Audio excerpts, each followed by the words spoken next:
नमस्कार साथियों, स्वागत है आप सभी का हमारे सेशन में। इस सेशन में अब से हम लोग उन करंट अफेयर्स के टॉपिक्स को डिस्कस करेंगे जो आपके एसएसबी इंटरव्यू के लिए बहुत ज्यादा इंपॉर्टेंट है। आप सभी को यह बात पता है कि करंट अफेयर्स का बहुत बड़ा रोल होता है एसएसबी इंटरव्यू के अंदर। चाहे आप किसी भी एंट्री की एसएसबी के लिए जा रहे हो, एनडीए, सीडीए, सीपीएफ, एफकैट या कोई भी डायरेक्ट एंट्री, कोई भी एसएसबी आपकी अगर हो, तो करंट अफेयर के इश्यूज का बहुत बड़ा रोल होता है। आपसे इंटरव्यू में आपसे करंट अफेयर्स पूछे जा सकते हैं। करंट अफेयर का कोई टॉपिक आपको लेक्चरेट में दिया जा सकता है। ग्रुप डिस्कशन में जो इश्यूज दिए जाते हैं वो करंट अफेयर्स के ऊपर हो सकते हैं। तो करंट अफेयर्स के ऊपर कमांड होना इंपॉर्टेंट है अगर आप लोग अपने एसएसबी इंटरव्यू को अच्छे मार्क्स से क्लियर करना चाहते हैं। तो इस सीरीज में आप लोगों के लिए शुरू कर रहा हूं और मुझे आप लोग का रिस्पॉन्स भी चाहिए कि ये सीरीज आपको कैसी लग रही है करंट अफेयर्स के ऊपर फॉर एसएसबी इंटरव्यू। आज हमारा पहला टॉपिक है जिसमें कि हम बात करेंगे इंडियन डिफेंस एक्सपोर्ट्स की। ये एक बहुत कॉमन टॉपिक है जो बार बार अलग अलग सिलेक्शन बोर्ड्स के अंदर या एसएसबी इंटरव्यू के अंदर पूछा जाता है, राइट। तो स्वागत है आप सभी का डिफेंस मेनिया एसएसबी में, ठीक है। तो चलिए शुरुआत करते हैं विदाउट वेस्टिंग द टाइम। तो आज का जो हमारा टॉपिक है वो है इंडियाज डिफेंस एक्सपोर्ट्स। साथियों, सेशन को स्टार्ट करने से पहले मैं आपको हल्का सा अपने बारे में बता दूं। मेरा नाम है विशाल कुमार उपाध्याय। पिछले 10 सालों से मैं डिफेंस और यूपीएससी के बच्चों को पढ़ा रहा हूं, ठीक है। और मैं एक एक्सपर्ट करंट अफेयर्स फैकल्टी हूं, काफी समय से बच्चों को पढ़ा रहा हूं। हिस्ट्री, ज्योग्राफी, पॉलिटी, ये सब भी मैं पढ़ाता हूं। मल्टीपल टाइम्स इन एग्जाम्स को मैं खुद भी क्वालिफाई कर चुका हूं।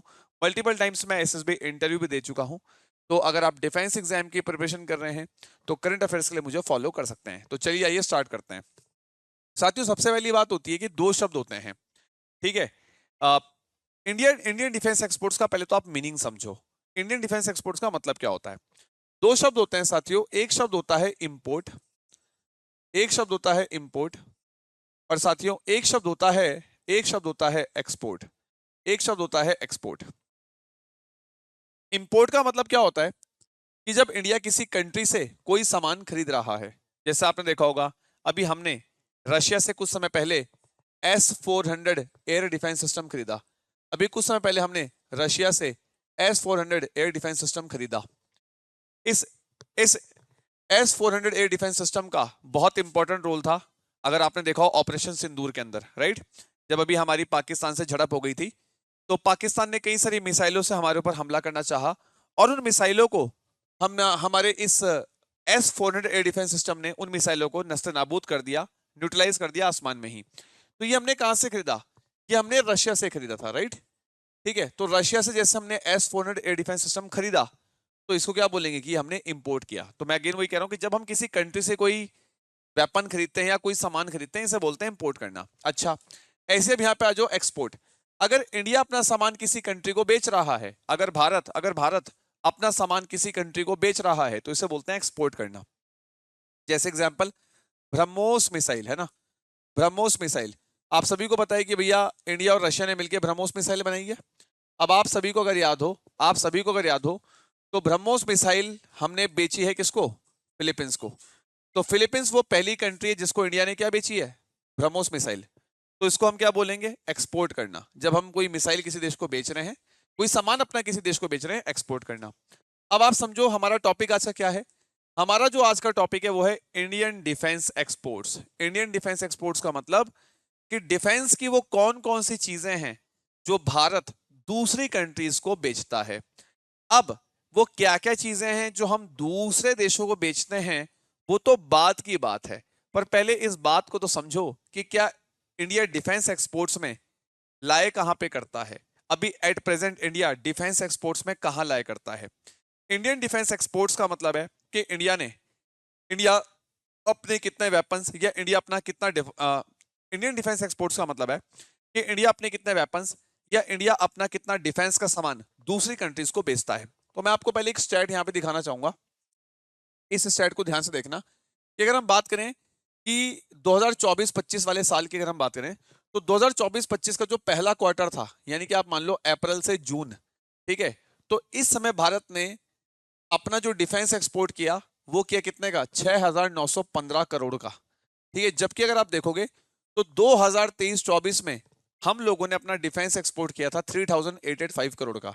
तो आप देखो 2023-24 में हमारा डिफेंस एक्सपोर्ट 3885 करोड़ का था, और अभी 2024 में हमारा डिफेंस एक्सपोर्ट बढ़ के कितना हो गया, 6915 करोड़ का हो गया। तो यहां से एक चीज दिखती है कि भारत डिफेंस एक्सपोर्ट्स में आगे बढ़ रहा है। भारत अपना डिफेंस का सामान अब ज्यादा बेचने लगा है दूसरी कंट्री को, और यही फायदा है कि अगर आज आप बात करोगे तो India now ranks among the top 25 arms exporting Nations. तो पूरी दुनिया के अंदर जो टॉप ऐसे 25 देश हैं जो डिफेंस को एक्सपोर्ट्स करते हैं, जो आर्म्स को बेचते हैं, उनमें उन टॉप 25 देशों में भारत ने अपनी जगह बना ली है। कहने का मतलब दुनिया के जो टॉप 25 देश हैं हथियार बेचने वाले, उसमें अब भारत भी आ चुका है ना। तो ये अब हमारे ऊपर डिपेंड करता है कि जितना ज्यादा हम डिफेंस मैन्युफैक्चरिंग करेंगे, जितना ज्यादा हम डिफेंस का सामान बनाएंगे, वेपन्स बनाएंगे, उतना ज्यादा ही हम इसको बेच पाएंगे।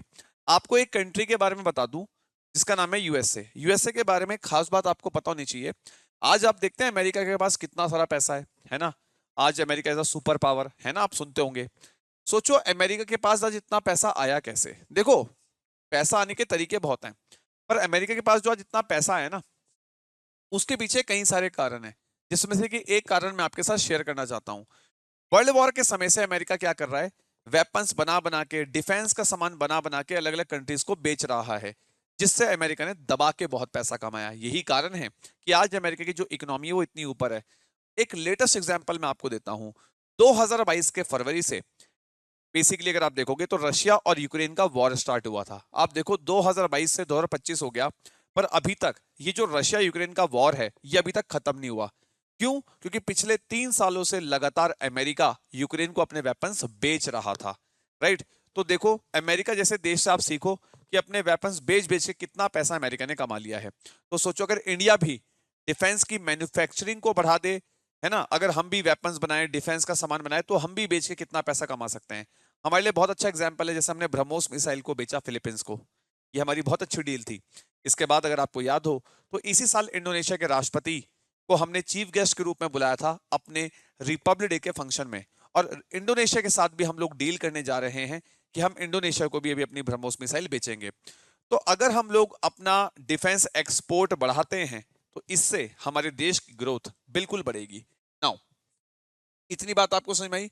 अब आप यहां पे देख लो कि वो कौन कौन से वेपन्स हैं या वो डिफेंस की कौन कौन सी चीजें हैं जो भारत एक्सपोर्ट करता है या भारत दूसरे देशों को बेचता है। तो अगर आप देखेंगे यहाँ पे तो जैसे एयरक्राफ्ट हो गए, आपका डोर्नियर एयरक्राफ्ट हो गया 228, आपकी आर्टरी गन्स हो गई, ब्रह्मोस मिसाइल फिलीपींस को हम बेच चुके हैं, पिनाका रॉकेट्स बात चल रही कि हो सकता है कि हम फ्रांस को ना भेज दे Pinaka rockets, launchers, radars, simulators, armoured vehicles, personal protective gear and surveillance system. ये कुछ ऐसे डिफेंस के इक्विपमेंट्स हैं, ये कुछ ऐसे डिफेंस की चीजें हैं जो अभी भारत एक्सपोर्ट कर रहा है दूसरी कंट्रीज को। ठीक है भाई, यहां तक क्लियर हुआ? हाँ जी सर। अब आगे आ जाओ। ठीक है, तो अब आगे चलते हैं, है ना। थोड़ा सा ये ब्रह्मोस मिसाइल आप जानते ही हैं, right.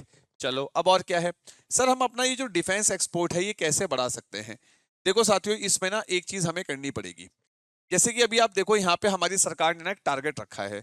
India has India has set a defence export target of 50,000 crore by 2028-29। मतलब हमारी सरकार ने, हमारी गवर्नमेंट ने ये टारगेट रखा है कि 2028-29 तक, 2020-29 तक भारत लगभग 50,000 करोड़ का डिफेंस एक्सपोर्ट करेगा। ये टारगेट हमने रखा है।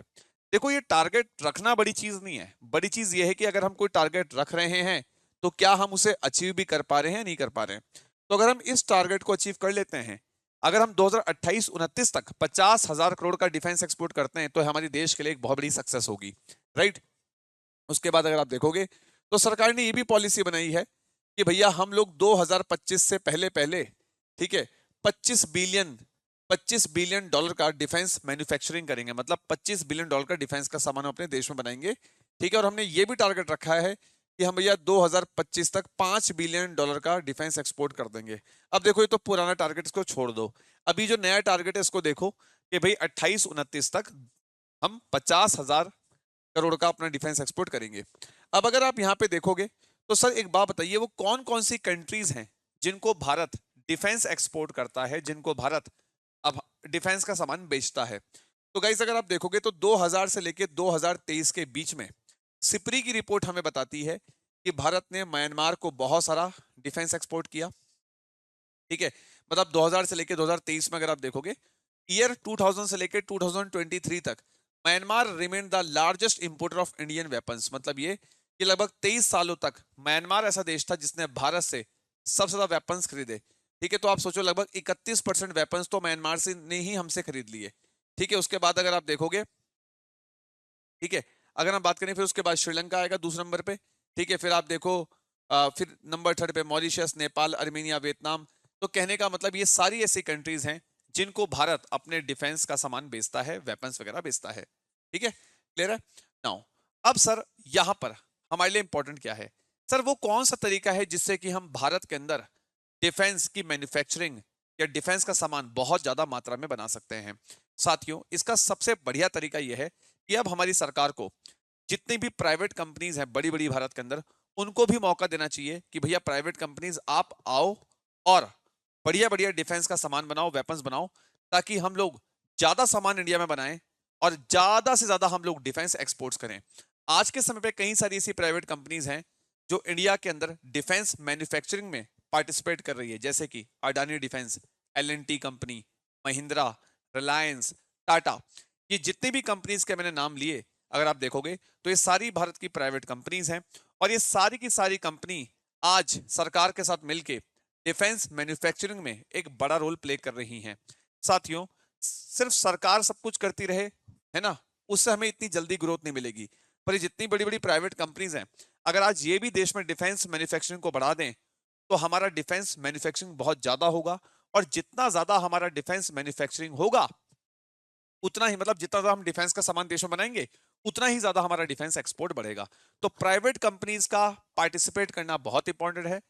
प्राइवेट कंपनीज का डिफेंस का सामान मैन्युफैक्चर करना बहुत इंपॉर्टेंट है। तो अगर प्राइवेट सेक्टर आज ढंग से हमारे साथ पूरी शिद्दत के साथ लग जाए, तो हमारा डिफेंस एक्सपोर्ट्स आपको फ्यूचर में और ज्यादा बढ़ता हुआ नजर आएगा। क्लियर साथियों?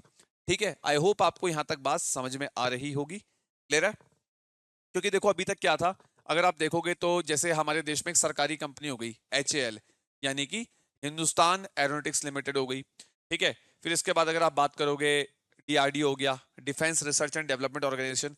तो जनरली अगर आप देखोगे ना, तो कुछ समय पहले तक भारत की जो सरकारी कंपनीज हैं, DRDO, HAL, यही सिर्फ डिफेंस मैन्युफैक्चरिंग में रोल प्ले कर रही थी।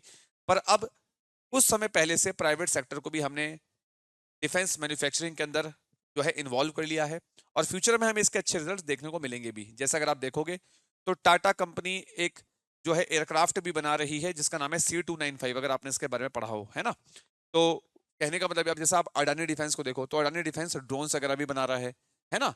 तो कुल मिला के थोड़ा सा समय लगेगा, पर एक समय ऐसा आएगा कि हम लोग डिफेंस एक्सपोर्ट्स में और अच्छा परफॉर्म करेंगे। क्लियर है गाइस?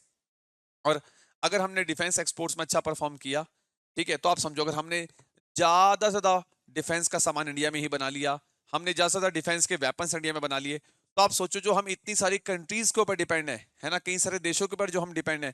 जैसे यार आज भी हम फ्रांस से रफाले फाइटर जेट ले रहे हैं, क्योंकि हम खुद से रफाले फाइटर जेट नहीं बना पाए, तभी तो हम ले रहे हैं उससे, है ना। तो सोचो अगर हमने खुद से अगर हमने डिफेंस मैन्युफैक्चरिंग अपनी अच्छी कर ली, हमने खुद से टेक्नोलॉजी के ऊपर काम कर लिया, तो हमें किसी भी देश के ऊपर डिपेंड नहीं रहना पड़ेगा कोई हथियार खरीदने के लिए, कोई वेपन खरीदने के लिए, है ना। आज हम क्यों खरीद रहे हैं अलग अलग कंट्री से वेपन्स? क्योंकि अभी हमने खुद से मतलब खुद से हमने कोई बड़ी बड़ी टेक्नोलॉजी बनाई नहीं है, हम काम कर रहे हैं। पर जब तक हम मतलब सेल्फ रिलायंस नहीं हो जाते, जब तक हम इतने कैपेबल नहीं हो जाते कि यार हम खुद से कुछ बड़ा बना सकते हैं, है ना, तब तक हमें थोड़ा सा दूसरी कंट्री पे रिलाय रहना पड़ेगा।